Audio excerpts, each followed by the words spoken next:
কাজী মাসুদ আর পরে হইলে প্রদীপ কুমার উদ্দেশ্যহীন ভাবে আমাকে অযথা এইগুলোর সাথে জড়ানোর জন্য, তারা আমাকে বন্ধ করার জন্য তারা আমাকে বারবার ফোন দিয়ে বিরক্ত করে আমাকে একটা ইয়ের মাঝে ফেসিং এর মাঝে হালানোর জন্য এগুলো করছে।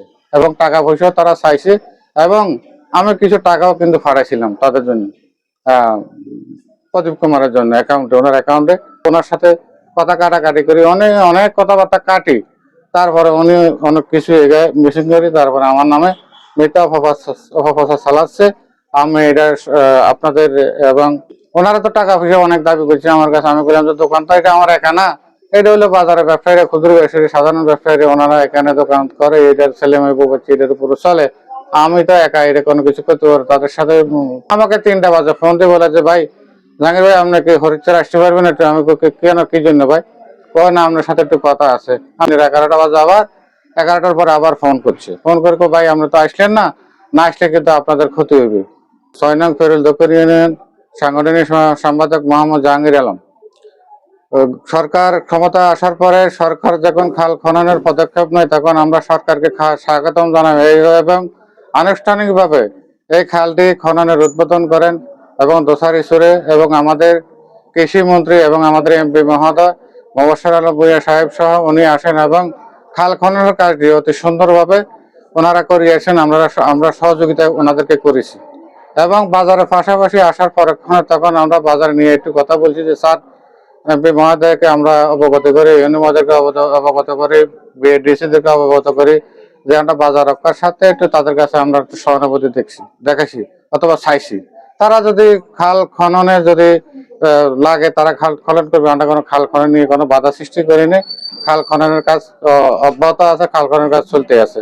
যদি বাজার যদি কোনো প্রকার যদি বাজার সরকারি ভাবে কোনো কিছু করা হয় তাহলে আমাদের তো কোনো কিছু, আমাদের এই সম্পদ নিজের না, এই সম্পদটা হইলো কার? সরকারের সম্পদ।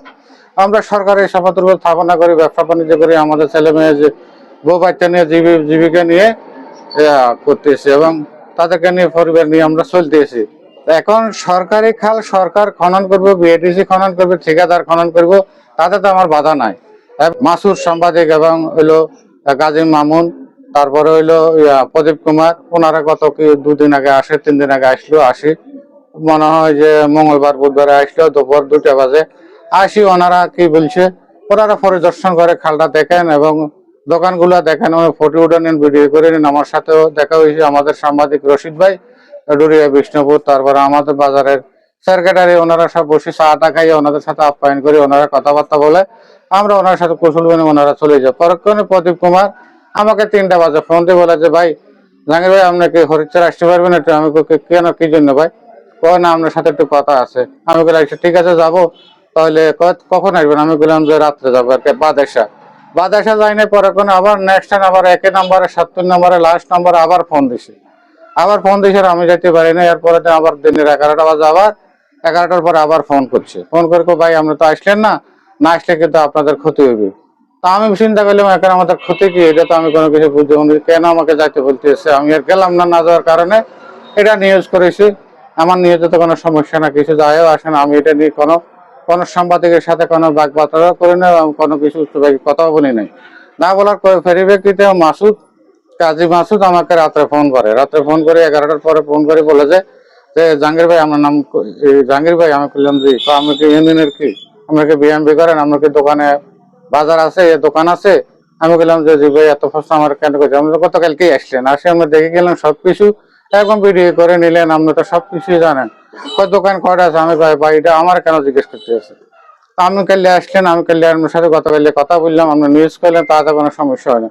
উনি আবার ফোন কাটিয়ে দিয়েছে, ফোন কাটিয়ে দিয়ে আবারই মনে করেন বৃহস্পতিবার রাত 11টা 11 মিনিটে উনি আমাকে ফোন করে আবার মনে করেন উনি এই ভাষায় কথা বলার সাথে সাথে আমি বললাম যে ভাই আপনি তো গতকালকে দেখছেন, গতকালকে আসছেন, আপনি বলতে আছেন আমার কারণে বাজার ভাঙা যাচ্ছে না। আমি কি এটা ডাকাতি ধরে রেখেছি? আমাকে ডাকাতি ধরি না। প্রশাসন যদি ফেরত যাইতো, অথবা কোনো ডিসি লোক ফেরত যাইতো, তাইলে আপনি আমারও বলতেন আমার কারণে ভাঙা যাচ্ছে না।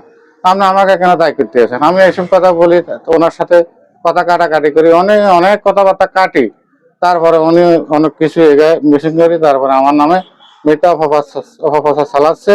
আমি এটা আপনাদের এবং প্রশাসনিক ভাবে এবং আমাদের বিএডিসি এবং আমাদের এমপি মহোদয় আমাদের এখানে মহোদয়, আমাদের আইন শৃঙ্খলা বাহিনী এবং যারা এই উপজেলা নেতৃবৃন্দ আছেন, আমি তাদের কাছে এটা সুস্থ তদন্ত করে বিষয়টা দাবি করছি। আমি বিএনপি করি, আমি বিএনপি সাংগঠনিক সম্পাদক হিসাবে আমি আছি, নিয়োজিত আছি এবং কাজ করতেছি।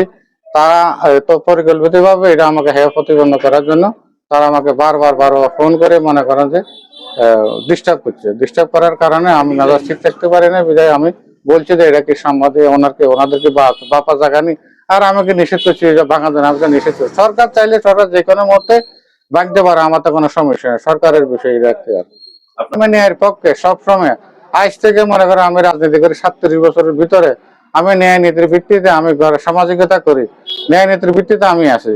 কিন্তু ওনারা আমাকে হেয় প্রতিবন্ধ করার জন্য আমাকে একটা রাজনীতি কৌশল মহল, একটি চক্র এবং একটি সাংবাদিক চক্র মিলে আমাকে হেয় প্রতিবন্ধ করতে আছে। আমি আইনগত ব্যবস্থা নিব তার আইডির বিপক্ষে এবং মাসুদের বিপক্ষে আমি ডিউটি করবো ইনশাআল্লাহ। তাই উনি যদি যেহেতু আমার বিপক্ষে করিয়েছেন, আমাকে হেয় প্রতিবন্ধ করতে আছে, বিভিন্ন আমাকে হয়রানি করাইতেছে, আমি ওনার বিপক্ষে আমি ডিউটি করবো ইনশাআল্লাহ।